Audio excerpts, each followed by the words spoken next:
مولاي صل وسلم دائما أبدا على حبيبك خير الخلق كلهم.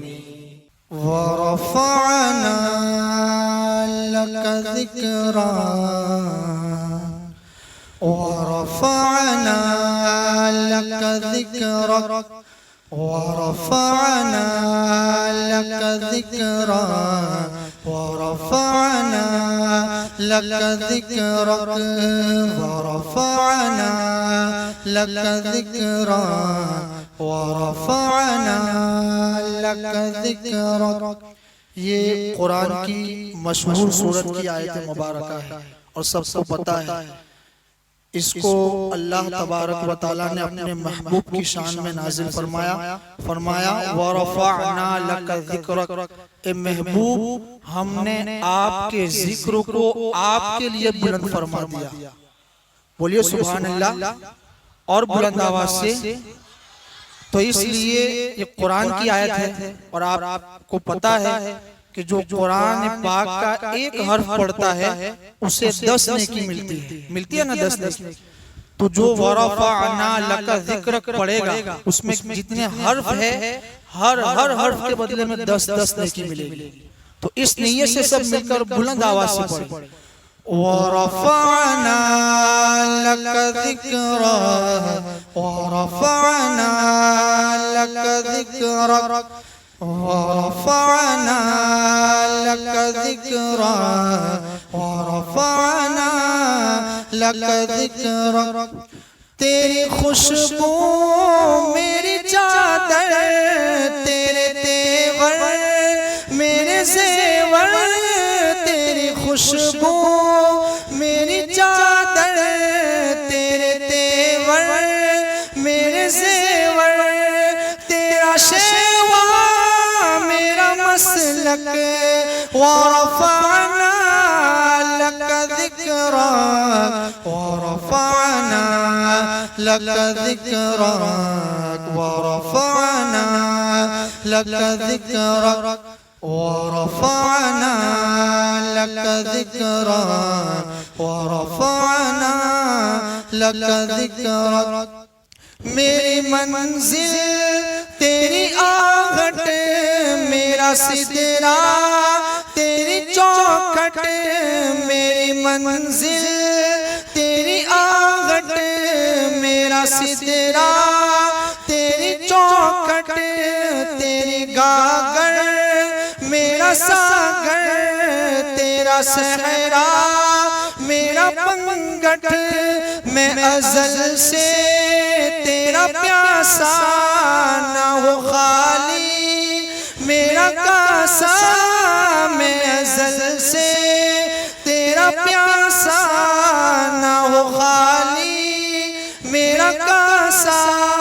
تیرے واری تیرا بالک ورفعنا لك ذكرك ورفعنا لك ذكرك ورفعنا لك ذكرك ورفعنا لك ذكرك ورفعنا لك ذكرك. تیرے دم سے دل بینا کبھی فارا کبھی سینہ. تیرے دم سے دل بینا کبھی فارا کبھی سینہ. نہ ہو کیوں پھر تیری خاطر میرا مرنا میرا جینا. یہ زمین بھی ہو فلک سی نظر آئے جو دھڑک سی. تیرے در سے میری جان تک ورفعنا لك ذكرك ورفعنا لك ذكرك ورفعنا لك ذكرك ورفعنا لك ذكرك ورفعنا. میں ہوں قطرہ تو سمندر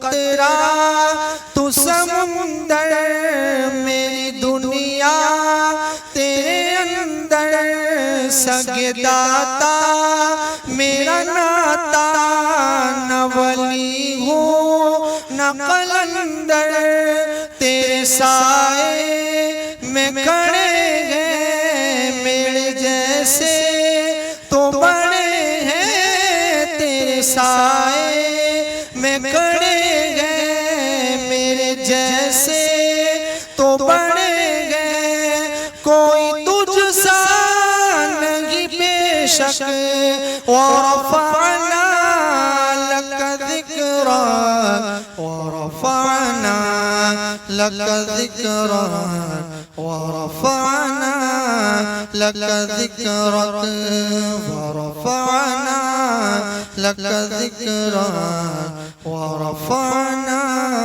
لک ذکرک، میری سوچیں ہیں سوالی، میرا لہجہ ہو بلالی، میری سوچیں ہیں سوالی، میرا لہجہ ہو بلالی، شب تیرا کر خیرہ، میرا دن بھی ہو مثالی، تیرا مظہر ہو میرا فن، رہے اجلا میرا دامن، تیرا مظہر ہو میرا فن، رہے اجلا میرا دامن، نہ مجھ میں کوئی ایسی کالک، نہ ہو مجھ میں کوئی کالک، ورفعنا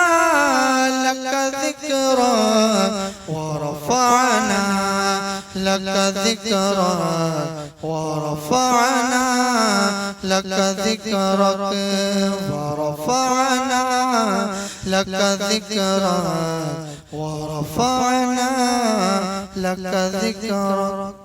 السلام علیکم ورحمۃ اللہ۔ داد میں نمازی حضرات نماز عشاء کے بعد سنی اجتماع میں شریک ہیں، اللہ کریم ہم سب کو علم دین کا فیض عطا فرمائے اور نور علم سے اللہ ہمارے سینوں کو منور فرمائے۔ دوستان محترم، ایک مثال کے ذریعہ بات آپ یوں سمجھیں، ایک راستے سے لوگ گزر رہے ہیں،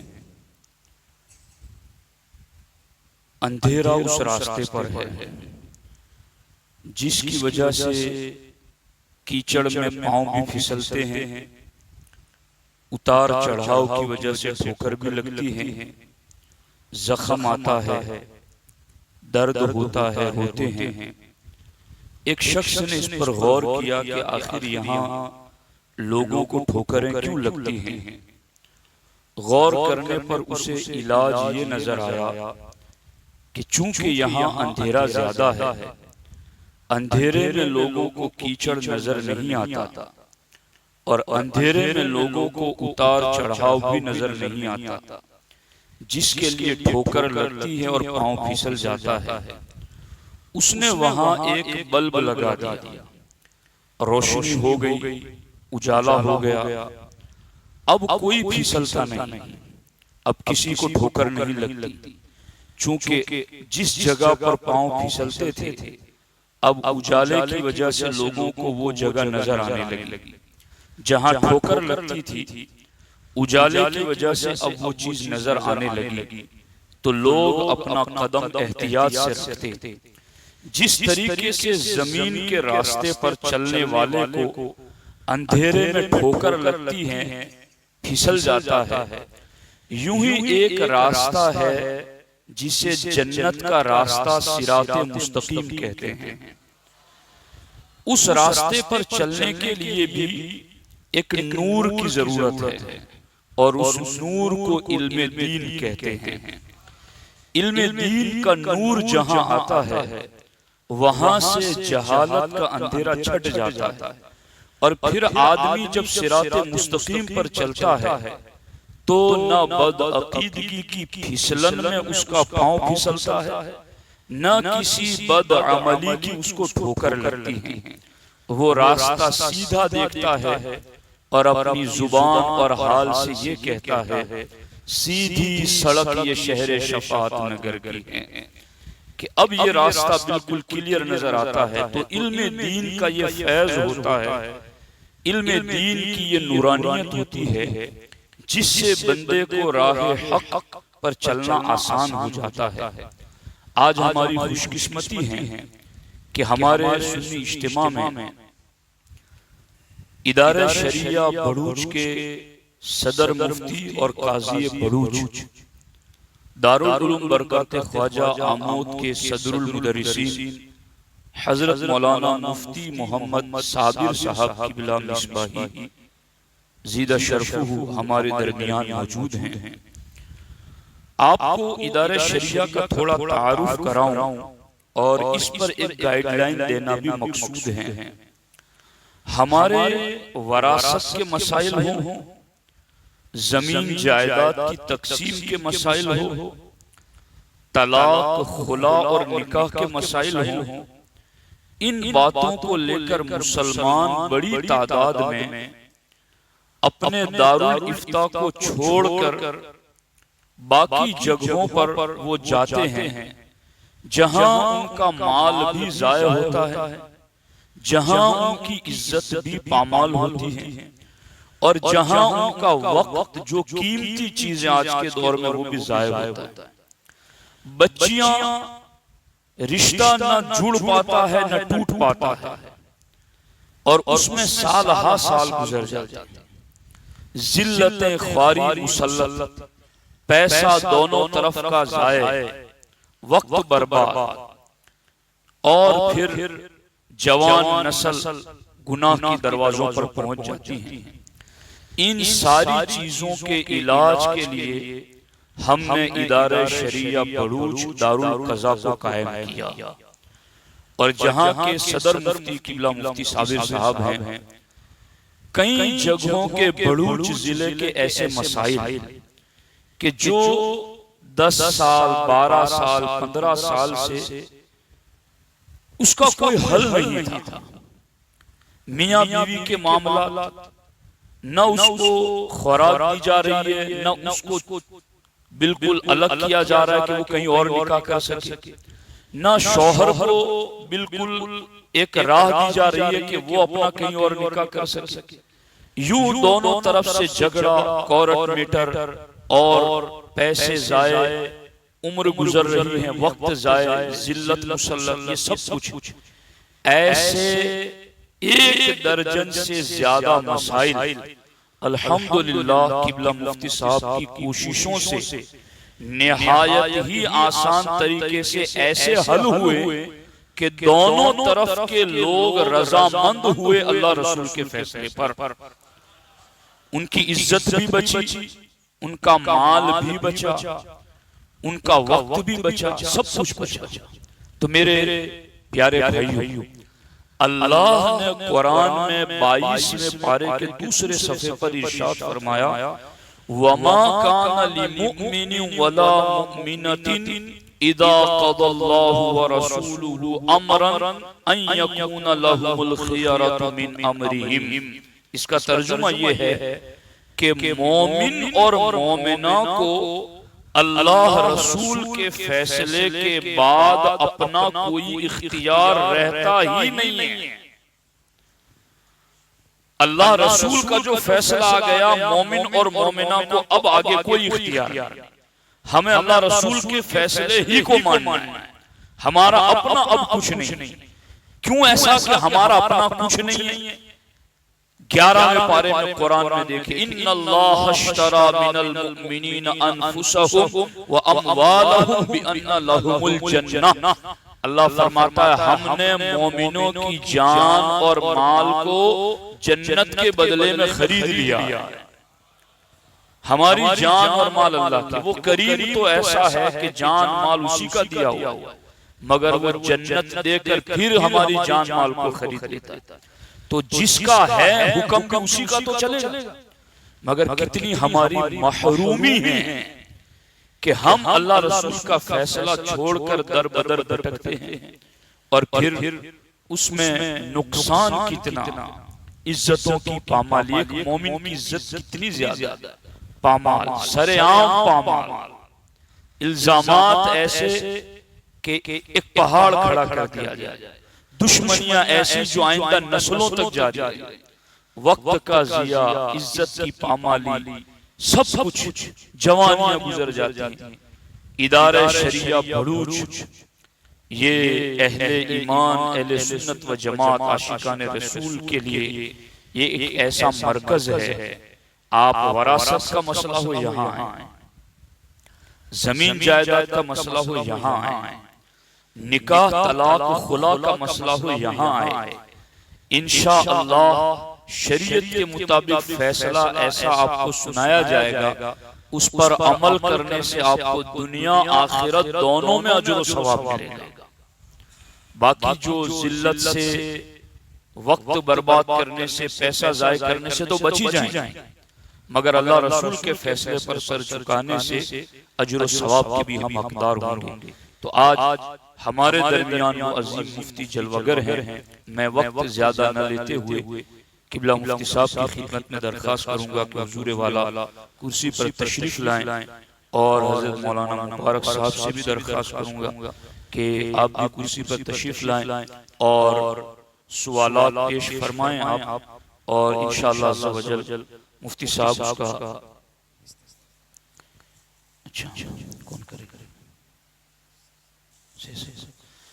تشریف۔ میں ہمارے سرپرست سید حشمت علی بابا صاحب سے گزارش کروں گا کہ ہمارے آئے ہوئے مہمان قبلہ مفتی صاحب کا پھولوں کے ہار سے استقبال فرمائیں۔ نعرہ تکبیر، نعرہ تکبیر، نعرہ رسالت، علماء اہل سنت، سادات اہل سنت، سنی دعوت اسلامی، ماشاءاللہ صلی اللہ تعالیٰ محمد صلی اللہ تعالیٰ صلی اللہ تعالیٰ محمد صلی اللہ تعالیٰ صلی اللہ تعالیٰ صلی اللہ وسلم علیک یا رسول اللہ صلی اللہ علیہ وسلم، جزاک اللہ تعالیٰ۔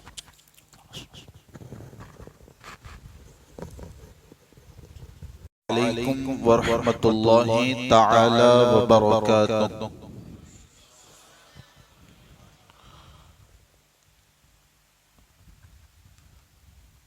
الحمدللہ، الحمدللہ الحنان المنان،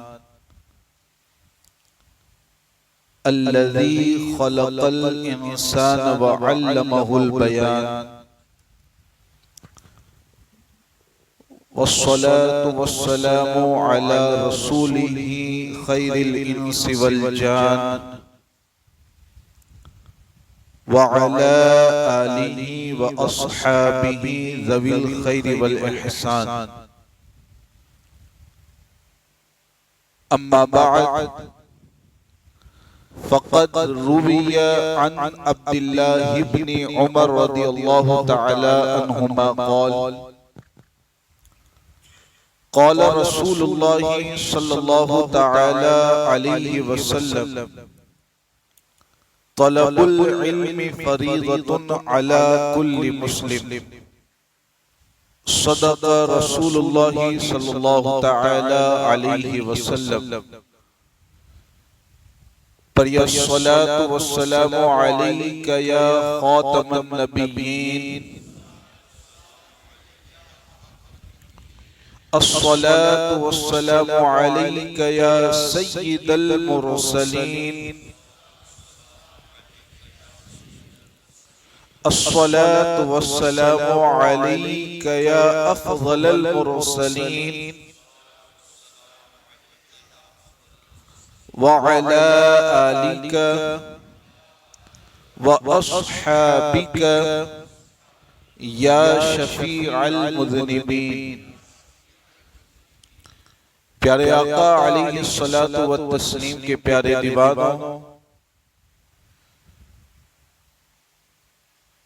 صحابی رسول ابن صحابی رسول علیہ السلام حضرت عبداللہ بن عمر رضی اللہ تعالی عنہما بیان کرتے ہیں حضور علیہ السلام نے ارشاد فرمایا طلب العلم فریضۃ علی کل مسلم، علم دین کا حاصل کرنا، دین کی ضروری باتوں کا علم حاصل کرنا، یہ ہر مسلمان کے لیے فرض اور ضروری ہے۔ حدیث پاک ایسی ہے، ارشاد رسول علیہ السلام ایسا ہے کہ جس کا تعلق ہم مسلمانوں کی پوری زندگی کے ساتھ ہے، جس کا تعلق ہم مسلمانوں کی پوری دنیاوی زندگی کے ساتھ ہے، حضور علیہ السلام جو ہمارے آقا، ہمارے رہبر اور ہمارے رہنما گئے، حضور علیہ السلام نے ہمیں یہ بتا دیا کہ دنیاوی زندگی تمہیں گزارنی ہے، دنیا میں جا کر کے تمہیں زندگی گزارنی ہے، دنیا میں جا کر کے تمہیں شب و روز گزارنے گے۔ اب دنیاوی زندگی جب تم گزارو گے، دنیاوی زندگی میں جب تم لیل و نہار گزارو گے، شب و روز گزارو گے، تو اس موقع پر تمہارے لیے سب سے ضروری جو چیز ہے وہ علم دین ہے، وہ دین کی معلومات اور دین کا علم ہے جو تمہاری رہنمائی کرے گا اور تمہیں صراط مستقیم اور جنت کے راستے تک پہنچائے گا۔ تو یہ حدیث ہمیشہ اپنے ذہنوں میں محفوظ کرے۔ ہم میں جتنے بھی مسلمان بھائی گئے، جتنی مسلمان بہنیں گئے، سب کے لیے اس حدیث کو ذہن میں رکھنا اور اس کے مطابق عمل کرنا ضروری ہے۔ جتنی چیزوں کی ضرورت ہمیں دنیاوی زندگی میں پڑتی ہے، جو چیزیں دنیاوی زندگی میں ہمارے لیے ضروری ہے، ان تمام کے ضروری مسائل کا علم حاصل کرنا ہم سب کے لیے ضروری ہے۔ نماز ہر بالغ عاقل مسلمان پر پڑھنا ضروری ہے، تو نماز سے متعلق جتنے بھی مسائل ہیں سب کا علم حاصل کرنا ہمارے لیے ضروری ہے۔ اگر اللہ تعالیٰ نے مال و دولت سے نوازا، زکوٰۃ دینا آپ پر لازم ہے، تو زکوٰۃ سے متعلق جتنے ضروری بنیادی مسائل ہیں ان کا علم حاصل کرنا ہمارے لیے ضروری ہے۔ حج اگر آپ پر لازم ہے تو حج کے بنیادی ضروری مسائل کا علم حاصل کرنا ہر اس شخص کے لیے ضروری ہے جس پر حج کی ادائیگی لازم ہے۔ روزہ رکھنا ہم پر فرض ہے، تو روزے کے ضروری مسائل سیکھنا ہمارے لیے ضروری ہے۔ اس طور پر دنیاوی زندگی میں جن کاموں کی ہمیں ضرورت پیش آتی ہے اور جو عبادتیں ہم پر ضروری ہیں، ان عبادتوں کے ضروری بنیادی مسائل کا علم حاصل کرنا ہم میں سے ہر مسلمان مرد اور عورت کے لیے ضروری ہے۔ آج کی یہ نشست اسی مقصد خیر کے تحت منعقد کی گئی ہے۔ سوالات آپ بھی پوچھیں، جو سوالات آپ کے ذہن میں وہ نماز وغیرہ دیگر باتوں سے متعلق بغیر کسی شرم حیا کے آپ سوال کریں، شریعت کی روشنی میں انشاءاللہ تعالی آپ کی رہنمائی کی جائے گی۔ اب آئیے سوالات و جوابات کا سلسلہ شروع کرتے ہیں۔ ماشاءاللہ، جزاک اللہ خیرہ۔ مفتی صاحب قبلہ کی بارگاہ میں پہلا سوال یہ عرض ہے کہ کیا نماز کے لیے زبان سے نیت کرنا ضروری ہے؟ یہ بڑا اہم سوال کیا گیا کہ میں آپ حضرات کی توجہ اس سوال کی طرف اور اس کے جواب کی طرف چاہوں گا۔ آپ نے شاید یہ سنا ہو یا آپ میں سے کسی کے ذہن میں یہ خیال پایا جاتا ہو کہ نماز ہماری اس وقت تک صحیح نہیں ہوتی جب تک کہ ہم زبان سے نیت نہ کریں. یہ عوام الناس میں عمومی طور پر خیال پایا جاتا ہے، بلکہ ہم نے عوام کو یہاں تک عمل کرتے ہوئے دیکھا گیا کہ امام صاحب رکوع کی حالت میں پہنچ چکے ہیں، اب نماز پڑھنے کے لیے بندہ آیا، جماعت میں شامل ہونے کے لیے کوئی شخص آیا، اب چونکہ وہی تصور اور وہی خیال کہ جب تک میں زبان سے نیت نہیں کروں گا میری نماز ہی شروع نہیں ہوگی. امام صاحب رکوع کی حالت میں ہوتے ہیں، بندہ آ کر کے پہلے نماز کی نیت کرتا ہے اور اس کے بعد تکبیر کہتے ہوئے نماز میں شامل ہوتا ہے. یہاں تک ہم نے دیکھا کہ نیت کرنے کی وجہ سے اتنی تاخیر ہو جاتی ہے کہ ابھی یہ رکوع میں نہیں پہنچتا کہ اس سے پہلے امام صاحب رکوع سے کھڑے ہو جاتے ہیں. اور جب رکوع میں یہ شامل نہیں ہوگا تو اس کی رکعت چھوٹے گی، بعد میں وہ رکعت اس پر ادا کرنا لازم ہوگا. تو یہ عمل کیوں پایا جاتا ہے؟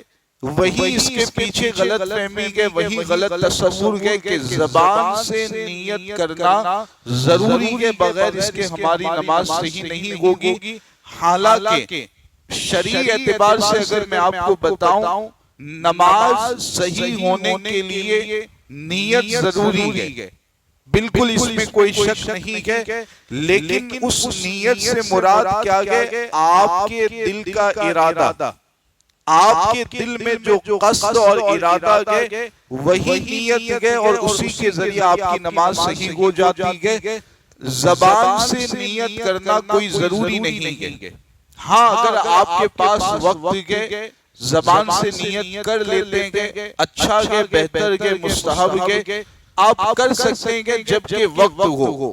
امام صاحب اگر رکوع میں گئے، آپ نیت کرنے جائیں گے تو بسا اوقات ایسا ہوگا کہ نیت کرتے کرتے امام صاحب رکوع سے کھڑے ہو جائیں گے.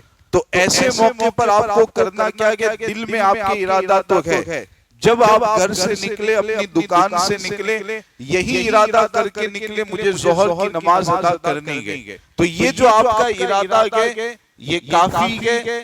امام اگر رکوع میں پہنچ چکے ہیں تو اب الگ سے نیت کرنے کی کوئی ضرورت نہیں، فوراً اللہ اکبر کہہ کر کے دونوں ہاتھوں کو چھوڑ دیں، دوسری مرتبہ اللہ اکبر کہتے ہوئے امام کے ساتھ رکوع میں شامل ہو جائے. اب یہاں ایک چیز اور میں آپ کے سامنے واضح کر دوں کہ یہ جو پہلی مرتبہ اللہ اکبر کہہ کر کے ہاتھوں کو باندھتے ہیں ثنا پڑھنے کے لیے، ثنا پڑھنے کے لیے ہاتھوں کو باندھتے ہیں، تو یہاں بھی ہمارے علماء نے یہ رہنمائی کی ہے کہ اگر آپ کے پاس اتنا وقت ہے کہ ثنا پڑھیں گے، ثنا پڑھنے کے بعد پھر اللہ اکبر کہہ کر رکوع میں جائیں گے، امام آپ کو رکوع میں مل جائیں گے، اتنا وقت اگر گئے تب تو اللہ اکبر کہہ کر ہاتھوں کو باندھیں گے، ثنا پڑھیں گے، پھر دوسری مرتبہ اللہ اکبر کہہ کر کے رکوع میں شامل ہو جائیں گے. البتہ عموماً ایسا ہوتا نہیں ہے. عموماً یہی ہوتا ہے کہ اگر ثنا پڑھنے جائیں گے تو امام صاحب رکوع سے کھڑے ہو جائیں گے. تو ایسے موقع پر کیا کرنا ہے؟ اللہ اکبر کہہ کر کے ہاتھوں کو باندھنا نہیں ہے، بلکہ ہاتھوں کو چھوڑ دینا ہے. ثنا نہیں پڑھنی ہے، ہاتھوں کو چھوڑ کر کے آپ کو دوبارہ اللہ اکبر کہتے ہوئے رکوع میں امام کے ساتھ شامل ہو جانا ہے. تو یہ دو چیزیں آپ اپنے ذہنوں میں محفوظ کر لیں. نیت کرنا زبان سے کوئی ضروری نہیں ہے، وقت نہیں ہے، تو آپ بغیر نیت کے دل کے ارادے کے ساتھ نماز میں شامل ہوں گے، نماز صحیح ہو جائے گی. نمبر 2، ثنا پڑھنا بھی کوئی ضروری نہیں ہے. امام رکوع میں گئے، وقت اگر نہیں گئے تو اللہ اکبر کہہ کر ہاتھ چھوڑیں گے، دوسری مرتبہ اللہ اکبر کہہ کر امام کے ساتھ رکوع میں شامل ہو جائیں گے. تو یہ دو چیزیں اپنے ذہنوں میں اچھی طرح محفوظ کر لیں. عمومی طور پر عوام کو ان دو باتوں کا علم نہیں ہوتا ہے، یہی وجہ ہے اس کے خلاف عمل کرتے ہوئے نظر آتے ہیں. ماشاءاللہ، سبحان اللہ. سبحان اللہ۔ حضرت آپ نے فرمایا کہ زبان سے نیت کرنا ضروری نہیں، اگر کوئی کرے گا تو یہ مستحب ہے، بہتر کام ہے۔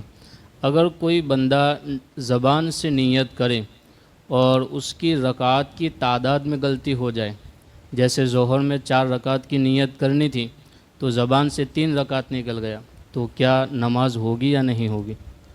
ابھی پچھلے دنوں ایک صاحب نے اسی طرح کا سوال مجھ سے کیا، غالباً عشاء کی نماز سے فارغ ہوئے، نماز کے بعد مسجد کے باہر نکل کر کے انہوں نے اسی طرح کا سوال کیا کہ آج تو میرے ساتھ یہ معاملہ پیش آیا کہ جب میں نماز پڑھنے کے لیے کھڑا ہوا تو 4 رکعت سنت کی جگہ پر میری زبان سے 3 رکعت نکل گیا، نیت کرتے ہوئے میری زبان سے 3 رکعت کا لفظ نکلا، میں نے 4 رکعت ہی سنت ادا کی، لیکن زبان سے 3 رکعت سنت کا لفظ نکل گیا، تو کیا اس صورت میں میری نماز صحیح ہوئی یا نہیں؟ بعض دفعہ ہمارے ساتھ اس طرح کا معاملہ پیش آ جاتا ہے کہ زبان سے نیت کرتے ہوئے 4 رکعت فرض کی جگہ 3 رکعت فرض نکل جاتا ہے، 3 رکعت فرض کی جگہ 2 رکعت فرض نکل جاتا ہے۔ اگر اس طرح کا معاملہ پیش آتا ہے کہ 4 فرض ہے آپ نے 4 رکعت پڑھی ہے، 3 فرض ہے 3 ہی آپ نے ادا کی ہے، بس نیت کرتے ہوئے زبان سے غلطی واقع ہوئی ہے، فقہائے کرام نے فرمایا ہے کہ اس صورت میں آپ کی نماز مکمل طریقے سے صحیح ہوگی۔ اس طرح زبان سے نیت کرتے ہوئے غلطی اگر واقع ہوتی ہے، نماز پر اس سے کوئی اثر نہیں پڑتا کہ نماز مکمل طریقے سے صحیح ہوتی ہے۔ سبحان اللہ، سبحان اللہ۔ حضرت اگر کسی سے ثنا چھوٹ گئی، رکعت چھوٹنے کی بنیاد پر وہ نہیں پڑھ سکا، تو کیا بعد میں چھوٹی ہوئی رکعتیں ادا کرتے وقت وہ ثنا پڑھے گا یا پھر اس کو بھی چھوڑ دیا جائے گا؟ اگر پہلے اس کو پڑھنے کا موقع نہیں ملا تو بعد میں امام کے سلام پھیرنے کے بعد جب وہ اپنی چھوٹی ہوئی رکعتیں ادا کرے گا تو پہلی رکعت میں ثنا پڑھے گا، ثنا پڑھنے کے بعد باقی سورہ فاتحہ وغیرہ جو تلاوت کی جاتی ہے وہ کرے گا، ثنا بعد میں پڑھ لے گا۔ یہ مستحب ہے، بہتر ہے اگر پہلے پڑھنے کا موقع نہیں ملا۔ ماشاءاللہ، سبحان اللہ۔ اور بلند آواز سے ایک جذبہ پیدا کیجیے، آپ ماشاءاللہ علمی محفل میں بیٹھے ہیں، بلند آواز سے اور بلند آواز سے۔ آگے چلتے ہیں۔ مفتی صاحب قبلہ، فجر میں جو سنتیں پڑھی جاتی ہیں فرض نماز سے پہلے، اگر کسی کی وہ سنت چھوٹ گئی تو کیا فرض نماز ادا کرنے کے فوراً بعد وہ پڑھے گا یا پھر کوئی اس کا وقت دوسرا ہے؟ رہنمائی فرمائے۔ اولاً تو میں یہ بتا دوں کہ 2 رکعتیں سنت جو ہیں فجر کی نماز میں تو کب تک آپ کو پڑھنے کی اجازت رہتی؟ بعض لوگ یہ سمجھتے ہیں کہ امام صاحب نے نماز پڑھانا شروع کر دیا ہے، جماعت شروع ہو چکی ہے تو اب تو ہمیں سنت پڑھنے کی اجازت نہیں ہے، یہ سوچ غلط ہے۔ آپ کو سنت پڑھنے کی اجازت کب تک ملتی ہے؟ جب تک کہ آپ کو اس بات کا یقین ہے کہ میں 2 رکعتیں ادا کر لوں گا، 2 رکعت پڑھنے کے بعد مجھے امام صاحب جماعت میں مل جائیں گے، اگرچہ آخری قاعدے میں ملیں گے، دوسری رکعت کے قاعدے میں اخیر میں جماعت میں شریک ہو جاؤں گا، لیکن 2 رکعت پڑھنے کے بعد بھی مجھے امام صاحب جماعت میں مل جائیں گے، تو ایسی صورت میں فجر کی 2 سنتوں کے حوالے سے حکم یہ ہوتا ہے کہ آپ مسجد کے کسی کونے میں صحن میں پہلے فجر کی 2 سنتیں ادا کریں، اس کے بعد امام کے ساتھ جماعت میں شریک ہوں، اگرچہ آپ کی 1 رکعت 2 رکعت چھوٹ جائے تب بھی آپ کے لیے یہی حکم رہتا ہے۔ یہ فجر کی 2 سنتوں کے بارے میں صرف حکم ہے، فجر کے علاوہ باقی کسی سنت کے بارے میں یہ اجازت نہیں ہے کہ امام نماز پڑھانا شروع کر چکے، جماعت کھڑی ہو چکی ہے تو اب آپ وہ سنتیں نہیں پڑھ سکتے بلکہ امام کے ساتھ شریک ہوں گے۔ بعد میں اگر سنت موقدہ گئے تو بعد میں ان نمازوں کو پڑھ لیں گے، ان رکعتوں کو ادا کر لیں گے۔ تو یہ ایک تو ذہن میں رکھیں کہ کب تک فجر کی 2 سنتیں پڑھنے کی آپ کو اجازت ہے۔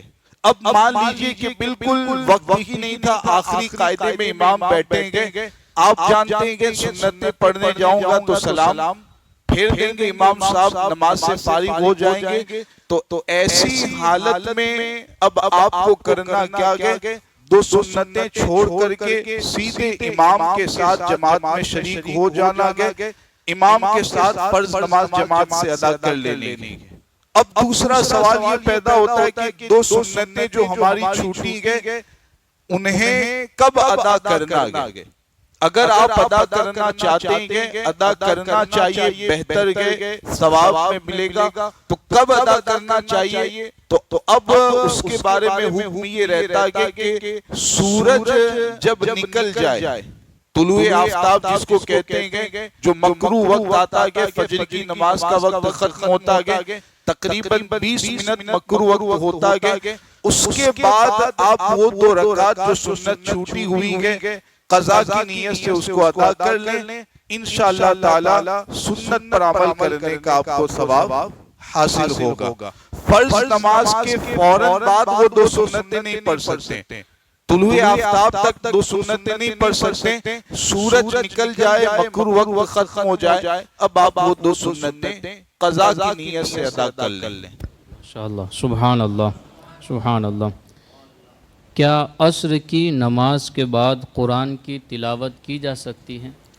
رمضان المبارک میں عموماً یہ سوال پیدا ہوتا ہے، عام طور پر چونکہ رمضان میں ہمارے سنی مسلمان بھائیوں اور بہنوں کی یہ عادت رہتی ہے کہ عصر کی نماز کے بعد وہ قرآن کریم کی تلاوت کرتے ہیں، تو اس وقت یہ سوال سامنے آتا ہے کہ کیا عصر کی نماز کے بعد قرآن کی تلاوت کی اجازت ہے؟ تو یاد رکھیں، عصر کی فرض نماز پڑھنے کے بعد قرآن کریم کی تلاوت کرنا بالکل جائز ہے۔ قرآن کی تلاوت کرنے کی شرط اجازت ہے۔ قرآن کی تلاوت کب کرنا منع ہے؟ تو عصر کی نماز کا وقت نکل رہا ہے، اب بالکل آخر میں 20 منٹ کا وقت بچا گیا، مغرب کی نماز کا وقت شروع ہونے میں اور عصر کی نماز کا وقت ختم ہونے میں صرف 20 منٹ کا وقت بچا گیا، جس کو مکروہ وقت کہا جاتا ہے، غروب آفتاب کا وقت جس کو کہا جاتا ہے۔ تو اس مکروہ وقت میں قرآن کریم کی تلاوت کرنا بہتر نہیں ہے۔ کوئی بھی مکروہ وقت، صبح میں جو سورج نکلنے کا مکروہ وقت ہے، دوپہر میں جس کو زوال کا مکروہ وقت کہا جاتا ہے، اور یہ سورج ڈوبنے غروب آفتاب کا مکروہ وقت، تو مکروہ وقت میں قرآن کی تلاوت کرنا بہتر نہیں ہے۔ کریں گے تو گناہ نہیں ہوگا، لیکن بہتر نہیں ہے تلاوت کی جگہ کوئی اور ذکر الہی کرے، درود پڑھے، تسبیح پڑھیں، کچھ بھی آپ پڑھیں، لیکن تلاوت کرنا بہتر نہیں ہے۔ تو مکروہ وقت سے پہلے عصر کی نماز کے بعد جتنا آپ قرآن پڑھنا چاہتے ہیں، جتنی تلاوت کرنا چاہتے ہیں، بالکل اجازت ہے۔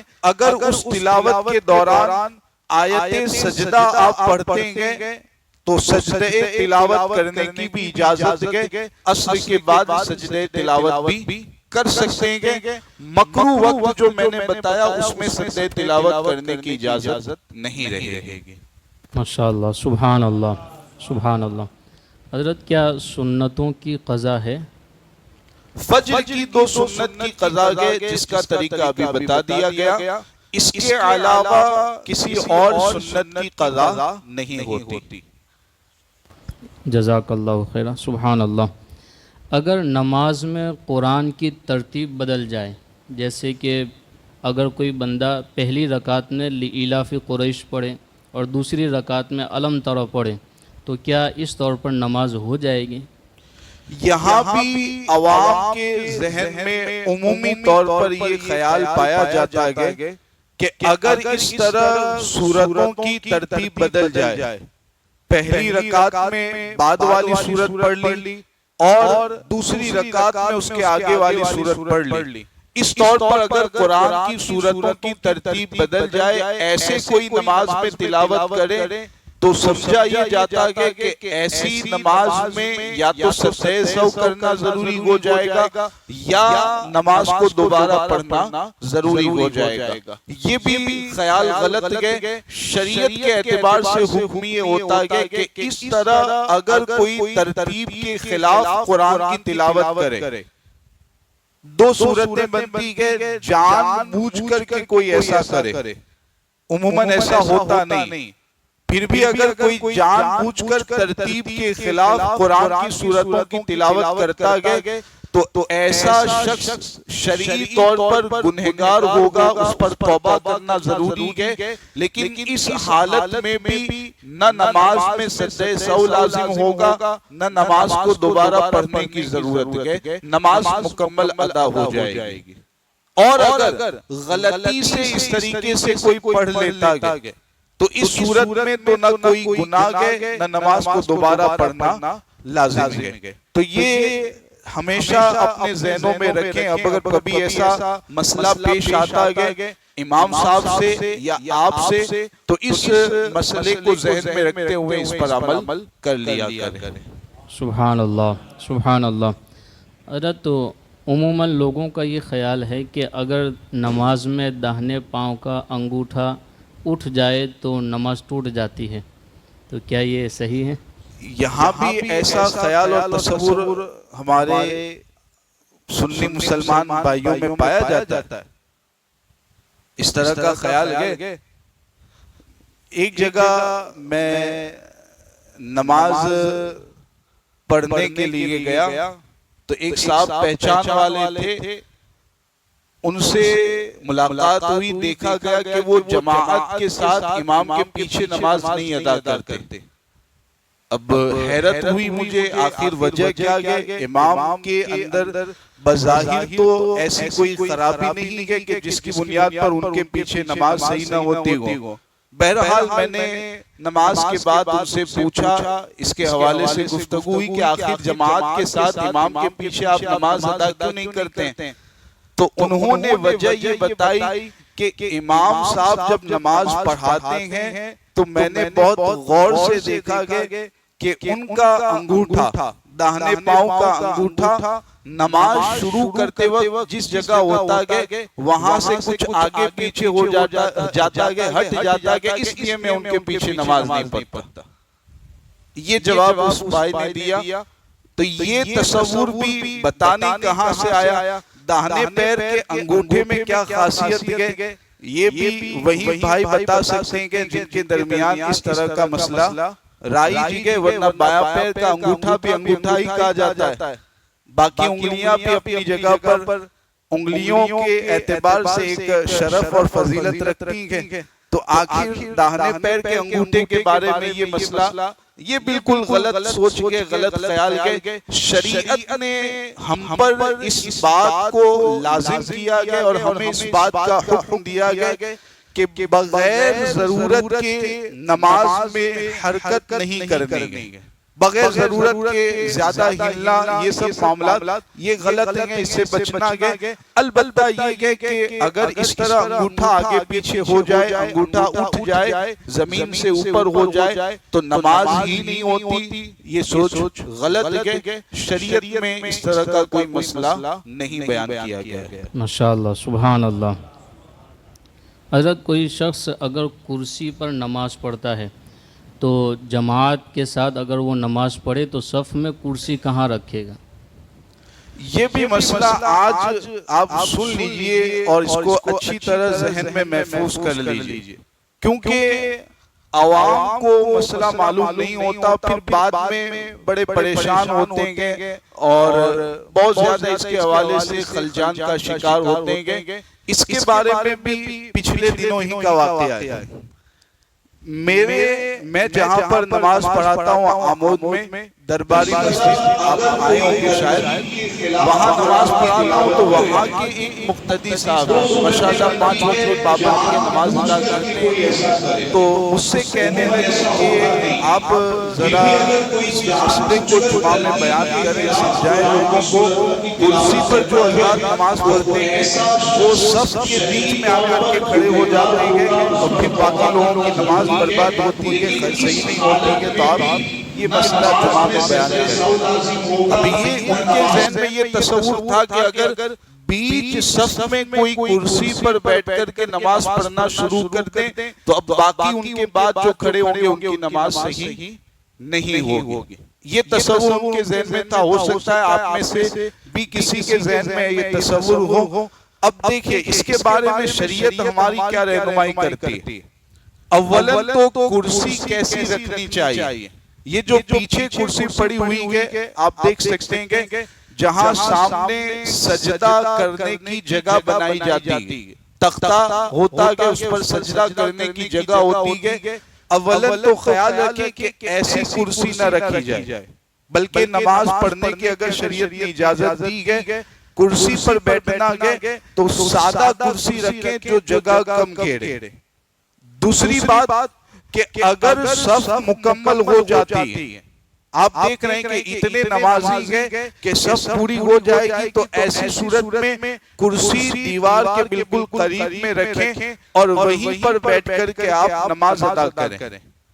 نمبر 2، اگر صف مکمل نہیں ہو پاتی، اتنے نمازی ہیں کہ صف پوری نہیں ہو پائے گی، آپ دیکھ رہے ہیں کہ ابھی اتنے نمازی آئیں گے کہ صف مکمل نہیں ہو پا رہی ہے، اب اگر آپ کو کرسی پر بیٹھ کر کے نماز پڑھنی ہے تو اس صورت میں یہ طریقہ غلط ہے کہ بیچ میں جگہ چھوڑ کر کے دیوار کے قریب کرسی لگا کر کے آپ نماز پڑھنا شروع کر دیں، یہ طریقہ بالکل غلط ہے۔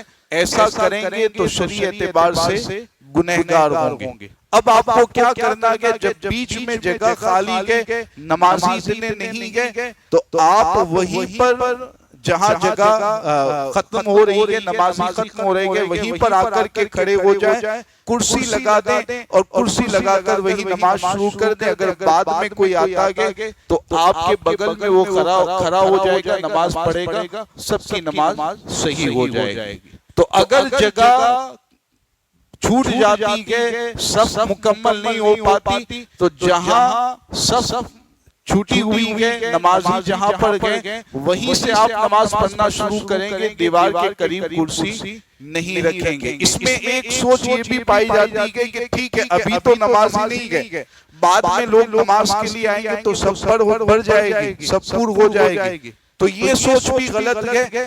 بعد میں اگر آئیں گے نماز پڑھنے کے لیے لوگ اور سب پور ہو جائے گی، تب بھی جب آپ نے نماز شروع کی تب تو بیچ میں جگہ خالی تھی اور اسی کی وجہ سے آپ گنہگار ہوں گے۔ اس طریقے سے نماز پڑھیں گے تو آپ گنہگار ہوں گے، اس طرح نماز پڑھنے کی اجازت نہیں ہے۔ تو یہ 3 چیزیں میں نے بتائی، صف مکمل ہوتی ہے تو کرسی دیوار کے قریب ہی رکھیں، صف مکمل نہیں ہوتی ہے تو جہاں نمازی ختم ہو رہے وہیں پر کرسی لگا کے نماز پڑھ لیں، اور کرسی ایسی رکھیں کہ جو جگہ کم گھیرے، سادی کرسی ہو تاکہ دیگر لوگوں کو زیادہ پریشانی نہ ہو، زیادہ جگہ وہ کرسی نہ گھیرے۔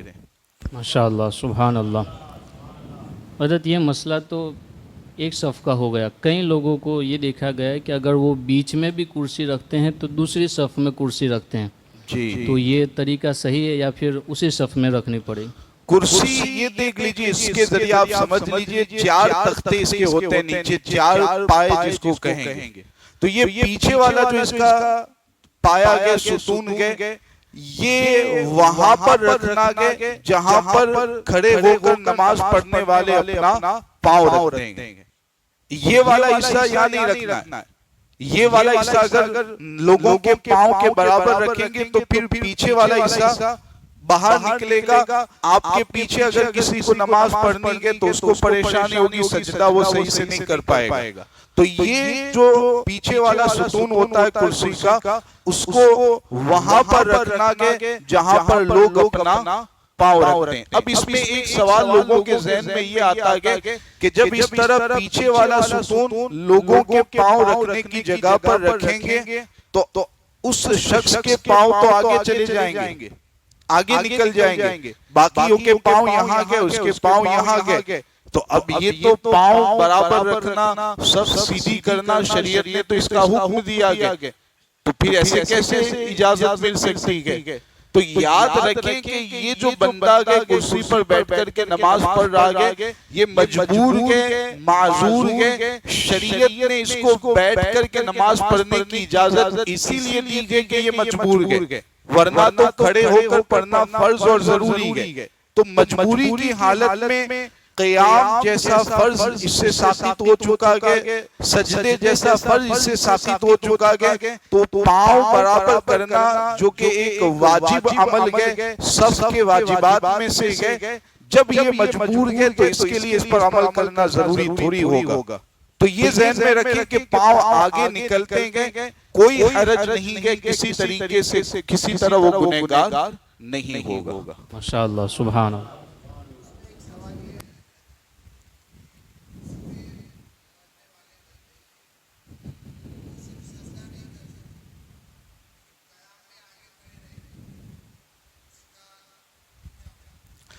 سوال اچھا کیا ہمارے اس بھائی نے کہ معذور کوئی ایسا ہے, مجبور ایسا ہے کہ زمین پر سجدہ نہیں کر سکتا, کہ کھڑے ہونے کی طاقت تو اس کے اندر ہے, کھڑا ہو سکتا ہے.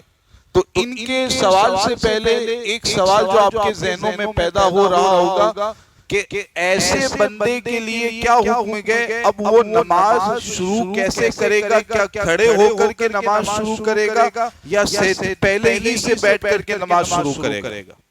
سجدہ زمین پر نہیں کر سکتا لیکن کھڑے ہونے کی طاقت اس کے اندر ہے, تو نماز شروع کیسے وہ کرے؟ بہتر, افضل اور مستحب یہ ہے کہ ابتدا ہی سے وہ بیٹھ کر کے نماز شروع کرے. یہ شاید بالکل آپ کی عقل کے خلاف معاملہ ہوگا. بعض لوگ یہ سمجھ رہے ہوں گے کہ نہیں, اس کو تو کھڑے ہو کر کے پڑھنا اس کے لیے افضل ہونا چاہیے, بیٹھ کر کے ہی شروع کرنا اس کے لیے افضل, بہتر اور مستحب ہے, زیادہ ثواب اسی میں ہے. اور کھڑے ہو کر کے اگر وہ پڑھتا بھی ہے, شروع کھڑے ہو کر کرتا ہے, نماز اس صورت میں بھی ہو جائے گی لیکن ثواب کم ملے گا. تو یہ ایک تو ذہن میں رکھ لیں. اب دوسرا سوال جو آپ نے کیا کہ وہ کھڑے ہو کر کے اگر شروع کرتا گیا تو اس کے پاؤں آگے ہوں گے, باقیوں کے پاؤں پیچھے ہوں گے, تو کوئی مسئلہ نہیں ہے, کوئی حرج نہیں ہے. میں نے ابھی آپ کو بتایا کہ یہ مجبور ہے, معذور ہے, شریعت نے اس کو رخصت اور اجازت دی ہے. تو اگر جس کے پاؤں آگے نکلتے گئے کسی طرح کا کوئی مسئلہ اس میں پیدا نہیں ہوگا, کسی طرح کا کوئی گناہ لازم نہیں آئے گا. ماشاءاللہ, سبحان اللہ, سبحان اللہ. حضرت, حالت سجدہ میں کئی لوگ ایسے ہوتے ہیں جو پاؤں اٹھا کر کے سجدہ کرتے ہیں, جن کی انگلیوں کے پیٹ زمین پر نہیں لگتے ہیں, تو کیا ایسی صورت میں ان کی نماز ہوگی یا نہیں ہوگی؟ یہ سمجھیے زمین کے اور یہ آپ کے پاؤں کی انگلیاں کے. اب جو سوال کیا گیا ہے اس کو تھوڑا سا اپنے ذہنوں کے سامنے لائیں کہ یہ کیا صورت بتائی جا رہی ہے, کیا صورت پوچھی جا رہی ہے, زمین اور پاؤں کی انگلیاں. اب کچھ لوگ کیا کرتے ہیں کہ سجدے میں جاتے وقت ان کے پاؤں کی انگلیاں ایسے زمین سے اوپر ہوتی ہیں.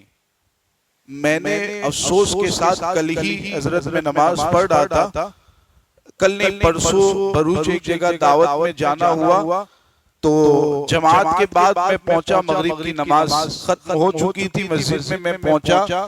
ایک بوڑھے شخص جن کو میں پہچانتا ہوں, وہ مجھے اچھی طرح پہچانتے ہیں, بڑی عمر یعنی تقریباً 70 سے 75 سال کی عمر ان کی ہوگی, اور بہت نماز پابند, صوم و صلاۃ کے, نماز کے پابند گئے. 3 مہینے تک وہ ماشاءاللہ مسجد میں اعتکاف کرتے ہیں. اتنے متقی پرہیزگار گئے, بہت اچھے ہیں ماشاءاللہ. لیکن میں نے دیکھا کہ اتنی نمازوں کی پابندی کرنے کے باوجود اور اتنے متقی پرہیزگار ہونے کے باوجود وہ یہاں آگے کھڑے ہو کر نماز پڑھ رہے تھے. میں نے 3 رکعت فرض ادا کی پھر سنت کے لیے جب میں پیچھے آیا تو سجدے کی حالت میں وہ پہنچے ہوئے تھے, وہ بھی نماز پڑھ رہے تھے.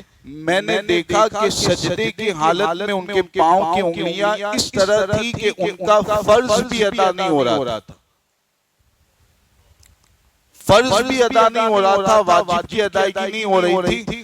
یہ ان کی حالت, مجھے اس وقت خیال آیا کہ ہمارے مسلمان بھائی آخر دین سے کتنا دور ہو چکے گئے اور دین کی نالج ان کے اندر کتنی کم گئے کہ یہ ایک بنیادی مسئلہ جو کہ مکتب اور مدرسے میں 2 4 5 10 سال کے بچوں کو سکھایا جاتا ہے اور سکھانا چاہیے, اس مسئلے پر یہ بندہ جو 70 75 سال کا ہو چکا ہے عمل نہیں کر رہا ہے. انہوں نے کتنی نمازیں ایسی اپنی ادا کی ہوگی. مجھے اس وقت بڑا افسوس ہوا اور اس وقت یہ خیال آیا کہ کاش ہمارے مسلمان نوجوان اور مسلمان بزرگ دین کے بنیادی اور ضروری مسائل سیکھنے کے لیے وقت نکالیں.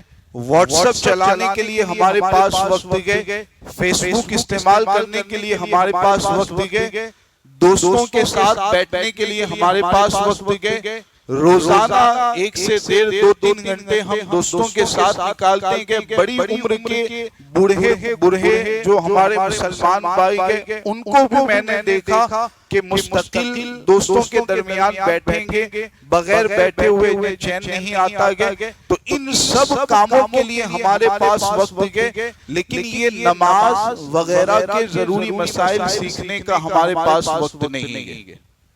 ایک مرتبہ آپ جائیں اپنے امام صاحب کے پاس, اپنے محلے کے عالم صاحب کے پاس اور کہیں کہ میں نماز پڑھتا ہوں, آپ دیکھیں میری نماز میں کیا کیا غلطیاں ہیں, آپ مجھے بتائیں تاکہ میں اپنی نماز کو صحیح کر سکوں.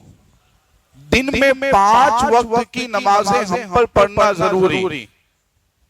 5 وقت کی نمازوں میں کتنی رکعتیں ہیں آپ شمار کر لیں. اتنی تاکید کے ساتھ یہ عبادت ہم پر لازم کی گئی ہے. افسوس کا مقام ہے کہ اولاً تو پڑھنے والے 10 سے 15% ہیں.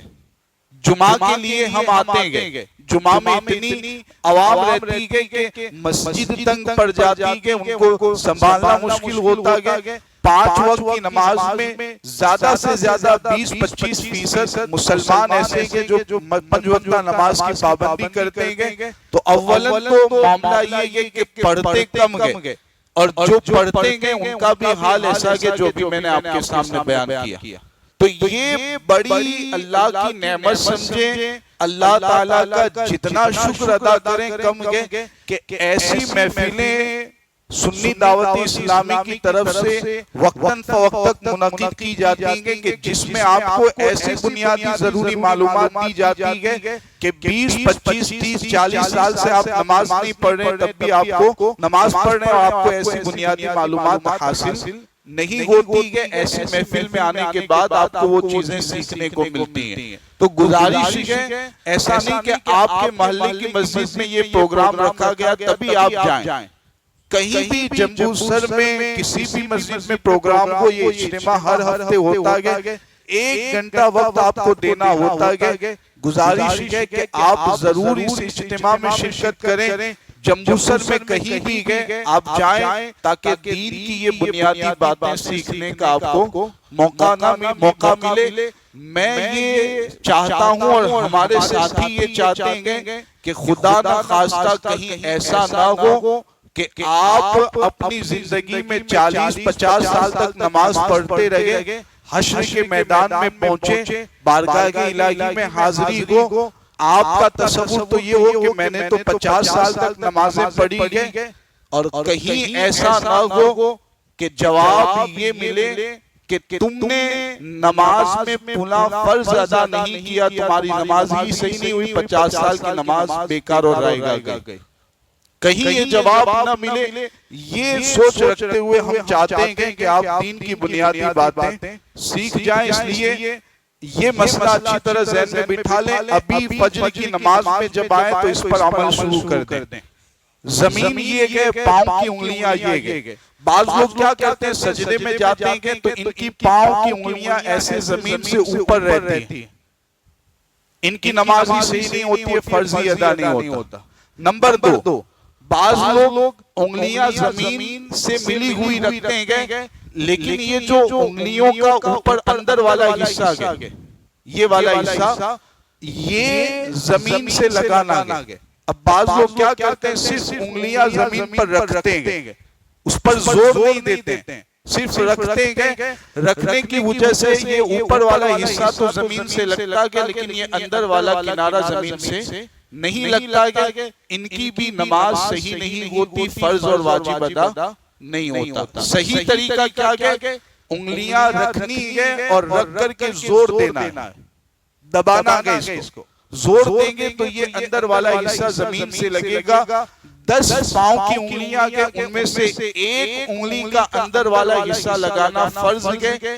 دونوں پاؤں کی 5 انگلیاں گئے تو ایک پاؤں کی 3 انگلیاں، دوسرے پاؤں کی 3 انگلیاں، ان کا اندر والا حصہ زمین سے لگانا یہ واجب ہے، اور 10 انگلیوں کا اندر والا حصہ زمین سے لگانا یہ سنت ہے۔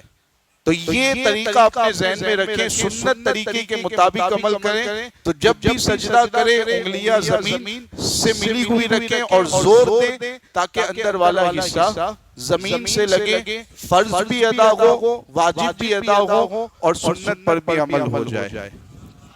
سبحان اللہ، سبحان اللہ۔ حضرت کئی لوگ نماز پڑھتے وقت جو قرأت کرتے ہیں وہ صرف اس قرأت میں ہونٹ ہلاتے ہیں، ان کی آواز نہیں آتی ہے، تو کتنی آواز سے قرآن پڑھنا ضروری ہے، یا پھر ہونٹ ہلائے قرأت کرے تو بھی نماز ہو جائے گی؟ رہنمائی فرمائیں۔ یہ بھی اب آپ دیکھیں، سوچیں کہ ایسا شریعت کا مسئلہ ہے کہ میں یہ دعوے کے ساتھ کہہ سکتا ہوں کہ 100 میں سے 90 لوگ اس پر عمل نہیں کرتے ہوں گے، مسئلہ ہی نہیں معلوم گے۔ قرأت کرنے کے لیے نماز پڑھنے کھڑے ہوں گے، قرأت شروع کریں گے تو کیسے پڑھیں گے؟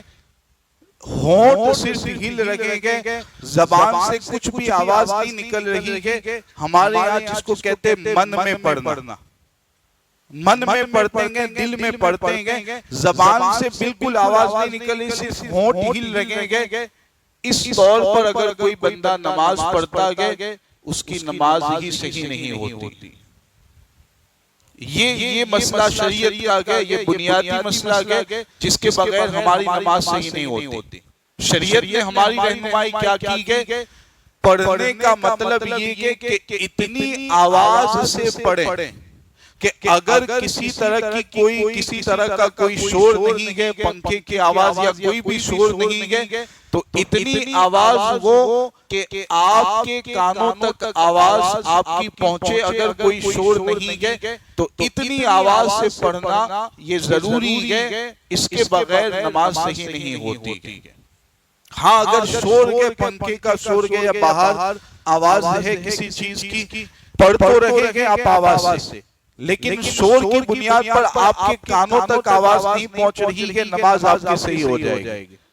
تو یہ بھی اہم مسئلہ ہے، اس پر توجہ دیں۔ قرآن کی تلاوت کے وقت بھی اسی طرح پڑھنا ہے، تسبیحات کو بھی اسی طرح پڑھنا ہے، تشہد، درود ابراہیم، دعائے مغفورہ کو بھی اسی طرح پڑھنا ہے۔ اتنی آواز ہونا یہ ضروری ہے، کم سے کم اتنی آواز رکھنا ضروری ہے، تبھی پڑھنا کہا جائے گا، تبھی آپ کی قرأت، آپ کی تشہد صحیح ہوگی، ورنہ نماز صحیح نہ ہوگی۔ ایسی نماز کو دوبارہ پڑھنا ہمارے لیے ضروری ہوگا۔ ماشاءاللہ، سبحان اللہ۔ پوچھنا چاہتا ہوں، آپ میں سے کوئی سوال کرنا چاہتا ہوں مفتی صاحب سے تو سوال فرما لیں، انشاءاللہ جواب۔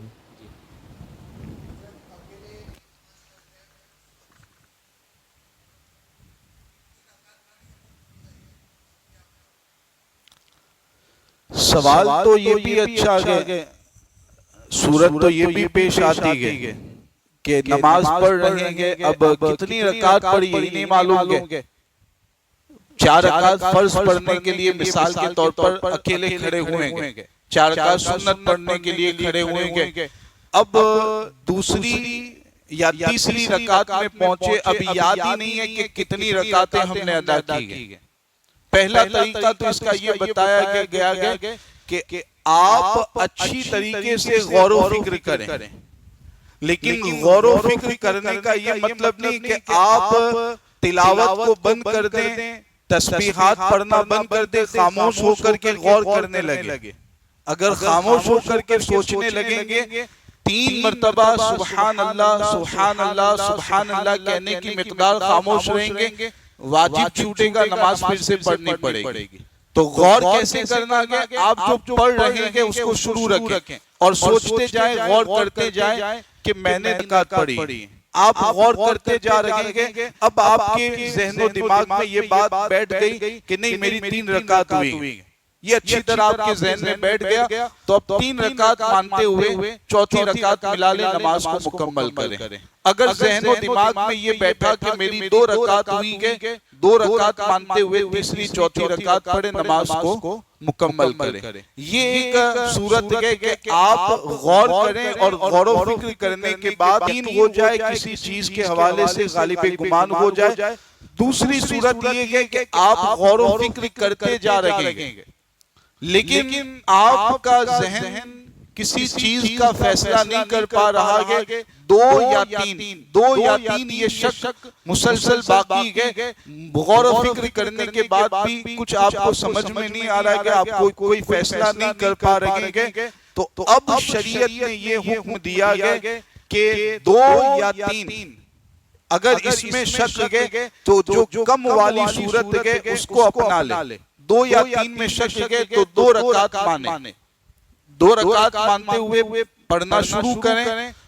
اس دوسری رکعت میں قاعدہ کریں گے، 2 رکعت مانتے ہوئے قاعدہ کریں، تیسری کے لیے کھڑا ہو، تیسری میں قرات کرے، اس کے بعد پھر تیسری میں بھی قاعدہ کرے، اتحیات پڑھنے کے برابر پڑھے، اس کے بعد چوتھی رکعت کے لیے کھڑا ہو، پھر چوتھی رکعت مکمل کر کے قاعدہ کرے، نماز کو مکمل کر لے۔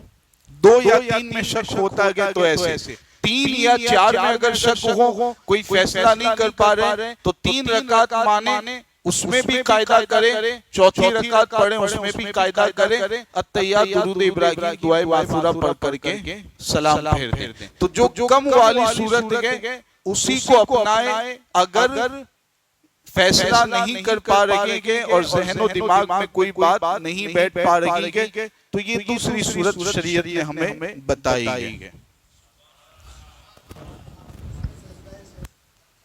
سجدہ سہو اسی صورت میں رہے گا جو میں نے پہلے نمبر پر بتائی کہ آپ اگر خاموش رہ جاتے ہیں، 3 تسبیح کے برابر خاموش رہتے ہیں، تب تو جان بوجھ کے ایسا کیا تو سجدہ سہو بھی نہیں، نماز دوبارہ پڑھنی پڑے گی، اور غلطی سے ایسا کیا تو سجدہ سہو کرنا پڑے گا، ورنہ ویسے سجدہ سہو کی ضرورت نہیں ہے۔ ہاں یہ اخیر میں اگر وہ 2-3 والی صورت میں پھر سجدہ سہو کر لیں گے، اگر کوئی فیصلہ نہیں کر پا رہے تو اخیر میں سجدہ سہو کر لیں گے، اور اگر فیصلہ کر لیا غور و فکر کرنے کے بعد کہ 3 ہی ہے یا 2 ہی ہے تو اس میں سجدہ سہو لازم نہیں ہوگا۔